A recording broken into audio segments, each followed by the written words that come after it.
মহিলারা কোন পোশাক পরে নামাজ আদায় করলে নামাজ হবে না, এই নিয়ে একটা প্রশ্ন এসেছে।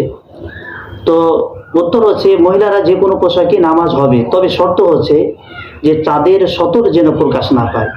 মহিলাদের নামাজের সতর হচ্ছে পুরা শরীর, তথা মুখ, চেহারা এবং হাতের কবজি ও পায়ের তালু বাদ দিয়ে পুরো শরীরই হচ্ছে মহিলাদের সতর। কেউ যদি শাড়ি পরে নামাজ আদায় করে তবে তার নামাজ হয়ে যাবে, কিন্তু যদি তার পেট, পিঠ বা কাঁধ এরকম কিছু প্রকাশ পেয়ে যায়, আর এই প্রকাশ পাওয়া অবস্থায় যদি সে নামাজ পড়তে থাকে, তাহলে তার নামাজ হবে না। এমনকি চুল, আমাদের গ্রাম অঞ্চলের মহিলারা অনেকেই চুল বেরিয়ে যায়, বা ওই শরীরের অধিকাংশ জায়গা হাত বলেন বা পেট, পিঠ কাপড় পরে যারা নামাজ আদায় করে তাদের এগুলো প্রকাশ পেয়ে থাকে। কিন্তু লক্ষ্য রাখবেন, এগুলো যদি প্রকাশ পায় তাহলে নামাজ হবে না, কারণ মহিলাদের সতর হচ্ছে চেহারা এবং হাতের কবজি ও পায়ের তালু বাদ দিয়ে নামাজের ভিতরে পুরো শরীরই তাদের সতর, এমনকি চুলও তাদের সতর।